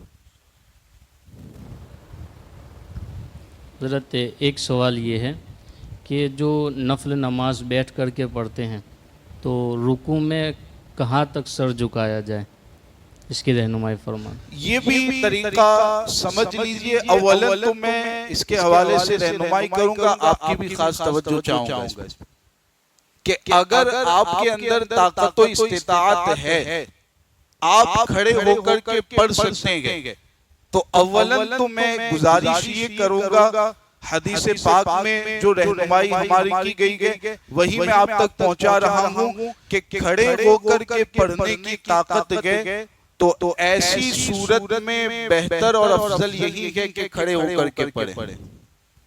یہ عادت میں اپنے اعتبار سے مناسب نہیں سمجھ رہا کہ طاقت ہونے کے باوجود بیٹھ کر کے نفل نماز ادا کریں۔ یہ میں نے دیکھا بعض نوجوان اس طرح وہ ذہن میں آتا نہیں ہے، ذہن اس کی طرف متوجہ نہیں ہوتا، نفل بیٹھ کر پڑھ لیتے ہو جائے گی، بالکل پر نماز مکمل ہوگی، ثواب بھی ملے گا، لیکن حضور علیہ الصلوۃ والسلام نے یہ بتایا کہ اگر کھڑے ہو کر پڑھنے کی طاقت ہے پھر بھی بیٹھ کے پڑھتے گے تو کھڑے ہو کر پڑھنے میں جتنا ثواب ملتا ہے بیٹھ کر پڑھنے میں اس سے آدھا ثواب ملے گا۔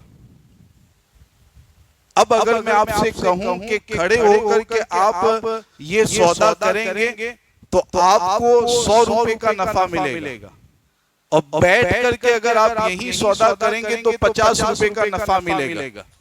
آپ مجھے بتائیں کہ وہ سودا جب کرنے کے لیے آپ دکان پر جائیں گے تو کھڑے ہو کے کریں گے یا بیٹھ کر کے؟ بلکہ یہاں تک معاملہ ہوگا اگر تھوڑی سی تکلیف بھی گئے پاؤں میں، کھڑے ہونے میں کچھ پریشانی گئے، تب بھی 100 روپے نفع حاصل، یعنی 50 روپے زیادہ نفع لینے کے لیے ہم کھڑے ہو جائیں گے۔ تو یہ ایک دنیاوی مثال دے کر کے میں آپ کو سمجھانا چاہ رہا ہوں، نفل نماز بھی کھڑے ہو کر پڑھنے ہی کی عادت رکھیں۔ ہاں اگر کوئی عذر گئے، پریشانی گئے، مجبوری گئے، الگ معاملہ گئے، لیکن طاقت گئے تو کھڑے ہو کر کے ہی ادا کرے۔ پھر بھی اگر کوئی بیٹھ کر پڑھتا گئے یا کوئی مجبور بیٹھ کر کے پڑھتا گئے، رکوع کرتے وقت اس کو کتنا جھکنا گئے، سنت طریقہ کیا گئے، رکوع کے وقت کتنا جھکنا گئے، اس کے بارے میں حدیث پاک میں جو طریقہ بتایا گیا، ہمارے فقہا نے جو طریقہ بتایا وہ یہ ہے کہ اتنا جھکے کہ سر گھٹنوں کے برابر میں آ جائے۔ جسے مان لیجئے میں بیٹھ کر کے نفل نماز پڑھ رہا ہوں تو اب میں سر کو اتنا جھکاؤں گا کہ یہ جو پیشانی والا حصہ ہے یہ گھٹنے کے سامنے آ جائے، گھٹنے کے برابر آ جائے، بس اتنا جھکنا سنت ہے۔ بعض لوگ کیا کرتے ہیں، پورا یہاں تک جھک دیں گے کہ اس طور پر یہاں سے پیشانی کو گھٹنے کے برابر کرتے ہیں۔ شاید یہ غلط فہمی ہے کہ اس طرح برابر کرنا سنت ہے، حالانکہ یہ طریقہ سنت نہیں ہے، بس اتنا جھکنا ہے کہ پیشانی یہاں سے گھٹنے کے سامنے آ جائے، گھٹنے کے برابر آ جائے۔ یہ رکوع کرنے کا سنت طریقہ ہے جب بندہ بیٹھ کر کے نفل نماز ادا کرے۔ سبحان اللہ، جزاک اللہ خیر۔ حضرت ایک آخری مسئلہ ہے جو اس ٹاپک سے ہٹ کر ہے، جو وراثت میں اگر ماں باپ حیات ہیں تو جو بیٹیوں کو حصہ دیا جاتا ہے، اکثر و بیشتر معاشرے میں یا تو یہ سمجھا جاتا ہے کہ ان کا حصہ نہیں ہوتا ہے، یا پھر 25% اس کے حساب سے حصہ سمجھا جاتا ہے۔ تو حیات کے اندر ماں باپ وراثت تقسیم کرے تو بیٹی کو کتنا دیں، اور اگر انتقال کر جائے تو ان کی وراثت میں بیٹی کو کتنا حصہ ملے گا؟ والدین زندہ گئے، وہ اپنی اولاد کے درمیان اپنی زندگی میں تقسیم کرنا چاہتے ہیں تو اس کے بارے میں بہتر یہ بتایا گیا ہے کہ تمام لڑکوں اور لڑکیوں کو برابر برابر دے۔ بہتر یہی ہے کہ سب کو برابر برابر دے، کسی کو کم کسی کو زیادہ، یہ طریقہ نہ اپنائیں، یہ بہتر ہے۔ نمبر 2، اگر وہ انتقال کے بعد والا جو مسئلہ ہوتا ہے کہ لڑکوں کو ڈبل اور لڑکیوں کو سنگل ملتا ہے، اس طریقے پر بھی تقسیم کرنا چاہتا ہے، گناہ نہیں ہوگا، کر سکتا ہے، لڑکوں کو ڈبل دے، لڑکیوں کو اس کا آدھا دے، یہ ہو سکتا ہے۔ لیکن بہتر وہی ہے کہ سب کو برابر برابر دے جبکہ زندگی میں تقسیم کرنا چاہتا ہے۔ یہاں پر ایک صورت یہ بھی ذہن میں رکھیں کہ اگر کوئی خاص وجہ ہے کسی لڑکے یا لڑکی کو زیادہ دینے کی، مثال کے طور پر کوئی لڑکا عالم دین ہے، کوئی لڑکی عالمہ ہے، اب اس کے علم کی بنیاد پر اس کو زیادہ دینا چاہتا ہے، بالکل دے سکتا ہے، اجازت ہے، کوئی گناہ اس میں نہیں ہوگا۔ یا اس طریقے سے کوئی وجہ ہے کہ کوئی لڑکا زیادہ خدمت کرتا ہے، کوئی لڑکی ماں باپ کی زیادہ خدمت کرتی ہے، تو خدمت کرنے کی وجہ سے اسے زیادہ دینا چاہتا ہے، اس میں بھی کوئی حرج نہیں ہے۔ تو اگر کوئی خاص شرعی وجہ ہو تو کسی کو زیادہ دے سکتے ہیں، بلا وجہ کسی کو زیادہ کسی کو کم دینا یہ اچھا نہیں ہے، سب کو برابر دینا یہ بہتر اور اچھا ہے۔ کب؟ جب کہ زندگی میں تقسیم کریں۔ اگر والد صاحب کا یا والدہ کا انتقال ہو چکا ہے، اب ان کی اولاد کے درمیان حصے تقسیم کیے جا رہے ہیں، مال کو تقسیم کیا جا رہا ہے، تو اب تو قرآن کریم نے طریقہ بتا دیا ہے، یوصیکم اللہ فی اولادکم للذکر مثل حظ الانثیین، اللہ تمہاری اولاد کے بارے میں تمہیں یہ حکم دیتا ہے کہ بیٹوں کا حصہ بیٹیوں سے 2 گنا رہے گا، ڈبل رہے گا، بیٹیوں کو 1 ملے گا تو بیٹیوں کو ڈبل ملے گا۔ یہ انتقال کے بعد طریقہ متعین ہے۔ تو والدین کا انتقال ہوا، والد صاحب کا انتقال ہوا، اب اگر حصے تقسیم کرنے بیٹھتے ہیں تو شریعت کا حکم کیا ہے؟ بیٹوں کو ڈبل ملتا ہے، اس کا آدھا بیٹیوں کو ملتا ہے۔ اس میں جو سوچ ہمارے یہاں پر پائی جاتی ہے کہ بیٹیوں کا حصہ کتنا ہے؟ 1/4، بہنوں کا حصہ کتنا ہے؟ 1۔ یہ جو سوچ ہمارے یہاں پر پائی جاتی ہے یہ بالکل شریعت کے خلاف ہے۔ شریعت کا جو قاعدہ قانون ہے قرآن کی آیت کی روشنی میں میں نے بتایا 1/4 کوئی متعین نہیں ہے، بلکہ بیٹوں کو ڈبل، بیٹیوں کو اس کا آدھا ملتا ہے۔ اب وہ 1/4 بھی ہو سکتا ہے، 1/4 سے کم بھی ہو سکتا ہے، 1/4 سے زیادہ بھی ہو سکتا ہے۔ تو یہ سمجھنا کہ 1/4 حصہ ہے یہ غلط ہے، یہ شریعت کے خلاف ہے۔ تو یہ بھی ایک اہم معاملہ ہے، ذہن میں رکھیں، اس لیے کہ اگر کسی کا حق مارتے ہیں، اب آپ اس میں یہ عذر پیش کریں کہ ہمیں تو شریعت کا مسئلہ ہی نہیں معلوم تھا، یہ عذر قابل قبول نہیں ہوگا۔ اس کا بھی علم حاصل کرنا آپ کے لیے ضروری ہے کہ وراثت کے کیا مسائل ہے، بہنوں کا کتنا حق ہے، بھائیوں کا کتنا حق ہے، یہ علم حاصل کرنا بھی ضروری ہے۔ تو بیٹیوں کا اور بہنوں کا 1/4 یہ غلط ہے۔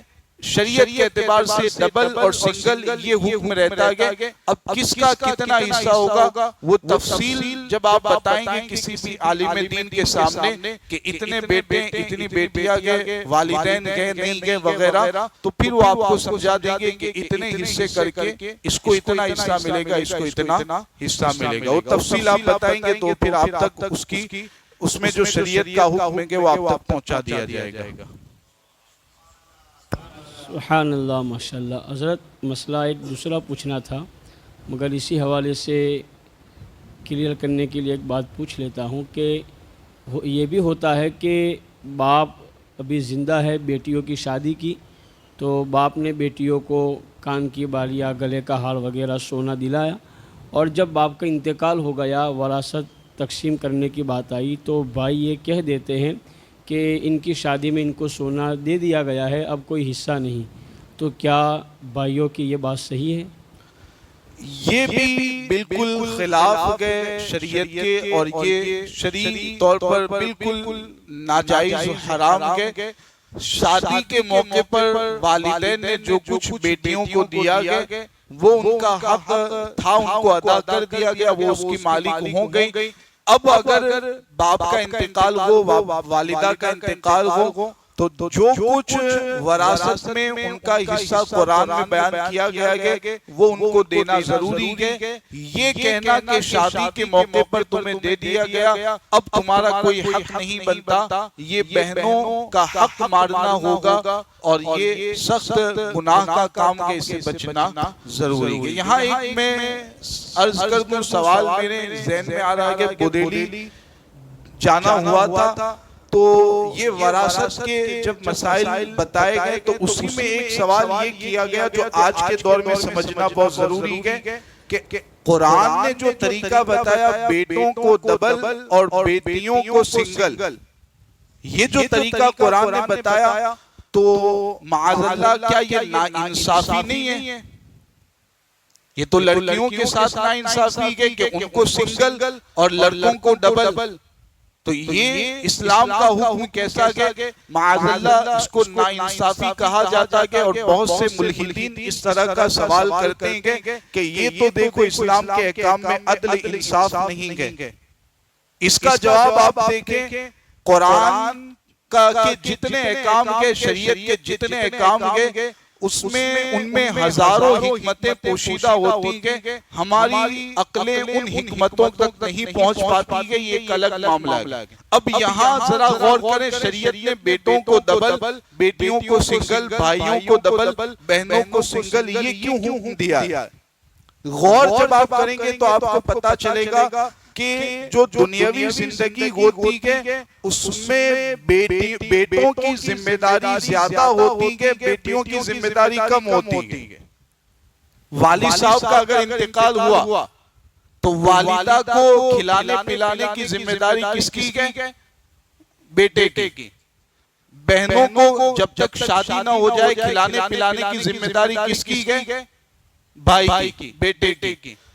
جب اس کی شادی ہوگی تو اس کی جو بیوی دوسرے گھر سے آئے گی، اس بیوی کو کھلانے پلانے کی ذمہ داری کس کی ہے؟ اسی بیٹے کی۔ اس کی اولاد ہوگی، اس کو کھلانے پلانے کی ذمہ داری کس کی ہے؟ اسی بیٹے کی۔ جبکہ بیٹیوں کا معاملہ آپ دیکھیں، والد صاحب اگر گئے تو بیٹیوں کو کھلانے پلانے کی ذمہ داری والد صاحب کی ہے۔ والد صاحب اگر نہیں گئے تو بیٹوں پر بیٹیوں کو کھلانا پلانا ضروری ہے۔ مان لیجئے کہ بیٹیاں شادی کر کے کسی اور جگہ چلی گئی تو وہاں بھی اپنے کھانے پینے کا انتظام انہیں نہیں کرنا ہے، ان کے جو شوہر ہیں ان پر کھلانا پلانا ان پر ضروری ہوتا ہے۔ تو غور کریں، بیٹوں کی ذمہ داریاں زیادہ گئے، بیٹیوں کی ذمہ داریاں کم گئے، بھائیوں کی ذمہ داریاں زیادہ گئے، بہنوں کی ذمہ داریاں کم گئے۔ تو شریعت نے اسی لیے لڑکے اور بھائی کا حصہ ڈبل رکھا گیا تاکہ وہ اپنی ذمہ داریوں کو اچھی طریقے سے پورا کر سکے۔ تو اس میں کسی طرح کوئی ناانصافی نہیں ہے، مکمل عدل اور انصاف کے مطابق یہ شریعت کا حکم ہے۔ سبحان اللہ، ماشاءاللہ۔ حضرت آخری سوال نماز اشراق کے حوالے سے ہے۔ حدیث شریف میں نماز اشراق کی ایک فضیلت بیان کی گئی ہے کہ اللہ کے رسول صلی اللہ علیہ وسلم نے ارشاد فرمایا، جو نماز فجر ادا کرنے کے بعد اپنی جائے نماز پر بیٹھا رہے یہاں تک کہ طلوع آفتاب ہو جائے اور اس کے بعد 2 رکعت اشراق کی نماز پڑھے تو اللہ تعالیٰ اسے کامل حج اور کامل عمرے کا ثواب عطا فرمائے گا۔ تو ہمارے ساتھی اس پر عمل کرتے ہیں، ایک ساتھی ہیں ہمارے الحمدللہ، تو ان کو تکلیف ہے کمر کی، تو وہ کہتے ہیں کہ حدیث شریف میں جو ذکر کیا گیا ہے کہ جہاں نماز پڑھی وہاں بیٹھا رہے، تو کیا تکلیف کی وجہ سے میں مسجد میں جگہ بدل سکتا ہوں یا چکر لگا سکتا ہوں کہ وہیں بیٹھا رہنا پڑے گا تب یہ فضیلت ملے گی؟ ویسے اگر کسی کو مجبوری نہ ہو تو ہم یہی کہیں گے کہ آپ اسی جگہ بیٹھے رہیں، ذکر الہی کرتے رہیں، درود پڑھتے رہیں، لیکن یہ بندہ چونکہ مجبور ہے مسجد میں کسی بھی جگہ یہ جا کر کے بیٹھے گا، انشاءاللہ تعالی اس کو بھی وہ فضیلت حاصل ہوگی جو حدیث میں بیان کی گئی ہے۔ بلکہ اللہ تعالیٰ تو ہم پر اتنا مہربان اور کریم ہے، حدیث میں یہ بیان کیا گیا، اپنی طرف سے یہ بات میں نہیں کر رہا، ہماری مجبوری، ہماری بیماری، ہماری پریشانی کا اللہ تبارک و تعالی اور شریعت اتنا خیال رکھتی ہے۔ حدیث میں یہاں تک بیان کیا گیا ہے کہ آپ جب صحت مند تھے، آپ کے اعضاء سلامت تھے، آپ بیمار نہیں تھے، تو آپ کی عادت یہ تھی کہ 5 وقت کی نماز آپ پابندی سے پڑھتے، تہجد کی نماز بھی ادا کرتے، روزانہ 1 پارہ قرآن کی تلاوت کیا کرتے۔ یہ آپ کی حالت تھی جب آپ صحت مند تھے، لیکن اب آپ بیمار ہو گئے، بیماری کی وجہ سے آپ 5 وقت کی نماز تو پڑھ لیتے گے، لیکن نوافل، تہجد، قرآن کی تلاوت، یہ اعمال بیماری کی وجہ سے آپ نہیں کر پاتے ہیں، مجبوری کی وجہ سے نہیں کر پاتے، حالانکہ آپ کے دل میں پورا ارادہ ہے کہ میں اگر صحت مند ہوتا، بیماری نہ ہوتی تو آج بھی تہجد پڑھتا، قرآن کی تلاوت کرتا، نوافل کی ادائیگی کرتا۔ حدیث پاک میں بتایا گیا ہے کہ اس صورت میں وہ بیمار ہے، بیماری کی وجہ سے تہجد نہیں پڑھ پا رہا ہے، پہلے سے اس کی عادت تھی، تو اس کو بیماری کی حالت میں تہجد نہ پڑھنے کے باوجود تہجد پڑھنے کا ثواب ملے گا۔ بیماری کی وجہ سے قرآن کی تلاوت نہیں کر پا رہا، پہلے سے عادت تھی، تو قرآن کی تلاوت کا ثواب اللہ کی طرف سے اس بیماری کی حالت میں بھی اسے دیا جائے گا۔ تو یہ کریم اللہ تعالیٰ کے ہم پر اتنا کرم اس کا آگے، اتنی مہربانی اور اتنا اس کا ہم پر فضل ہے کہ ہمیں وہ موقع دیتا ہے کہ کسی بھی طرح تم جنت میں داخل ہو جاؤ، جنت کے راستے پر پہنچ جاؤ۔ یہ اللہ کی طرف سے ہمیں مختلف مواقع پر موقع دیے جاتے ہیں۔ ہمارا حال یہ ہے افسوس کے ساتھ کہ ہم نوافل اور مستحبات کو دور کی بات ہے، فرائض و واجبات کی بھی پابندی نہیں کرتے ہیں۔ ہم میں سے اکثر کا حال یہ ہے، لہٰذا میں گزارش کروں گا آپ اگر نمازی ہیں، آپ کے گھر کے بچے اگر نماز نہیں پڑھتے ہیں، آپ سے اس کا بھی سوال کیا جائے گا۔ آپ کے گھر کی عورتیں اگر نماز نہیں پڑھتی ہیں، آپ کی بچیاں نماز نہیں پڑھتی، اس کا بھی سوال آپ سے کیا جائے گا۔ اس لیے ہمیشہ یہ ذہن میں بٹھا لیں کہ خود بھی نماز پڑھیں، خود بھی قرآن کی تلاوت کریں، اپنے بچوں، اپنی اولاد کو، اپنی بیویوں اور اپنی بیوی اور اپنے دیگر جو گھر کے افراد ہیں ان کو بھی نماز، قرآن کی تلاوت اور عبادات کا پابند بنائیں۔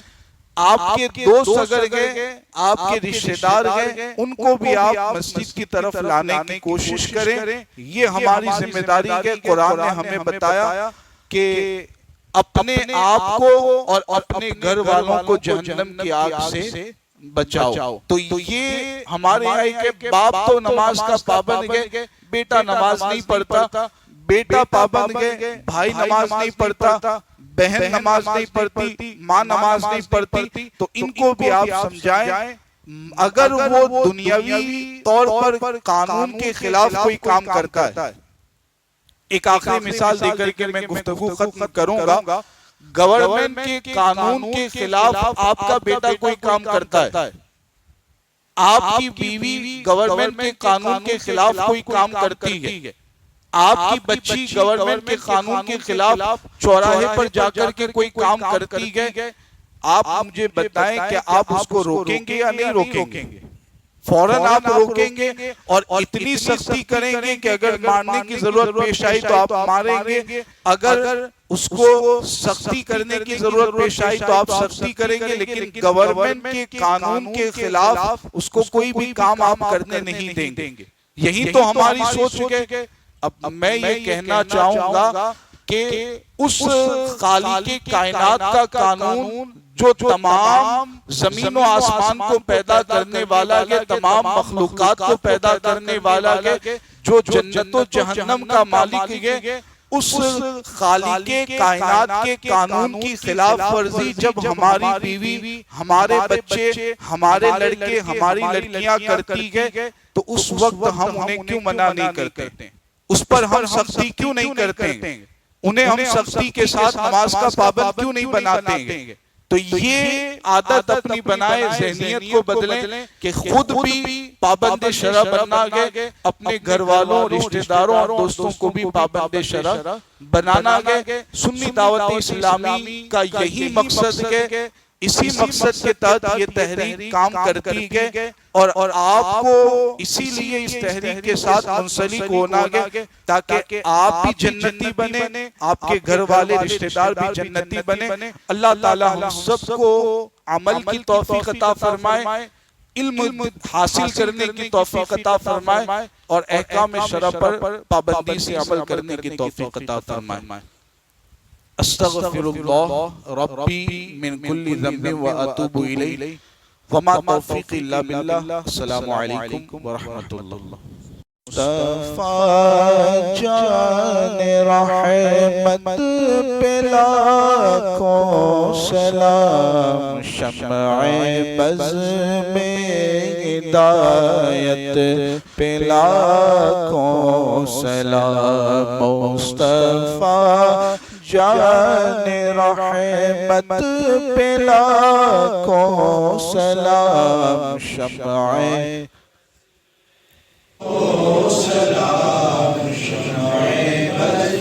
جس کی ممبر بنی گردن اولیاء، جس کی ممبر بنی گردن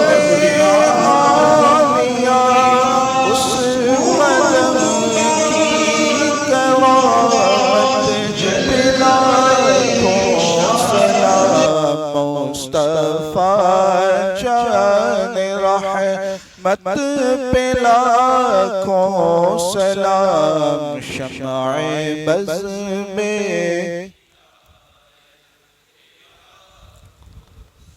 غوث اعظم امام تقا والنقا غوث اعظم امام تقا والنقا جلوہ شان قدرت پہ لاکھوں سلام مصطفیٰ جان رحم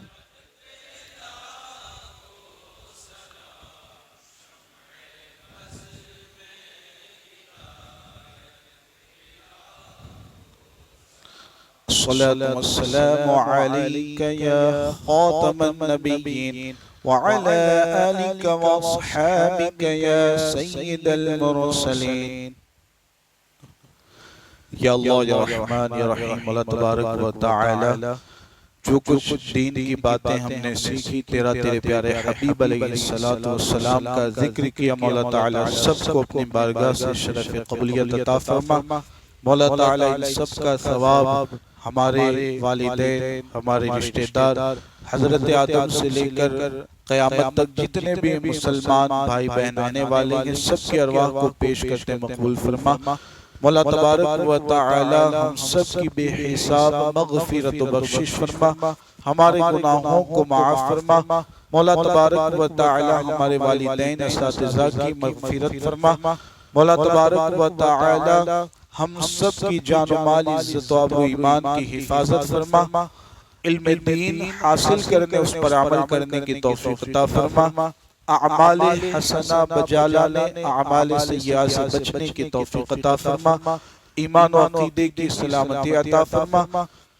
ایمان و عقیدے کے ساتھ دنیا سے رخصتی عطا فرما اللہم ربنا تقبل منا انکا انت السمیع العلیم وتب علينا إنك أنت التواب الرحيم إن الله وملائكته يصلون على النبي يا أيها الذين آمنوا صلوا عليه وسلموا تسليما الله رب محمد صلى عليه وسلم نحن عباد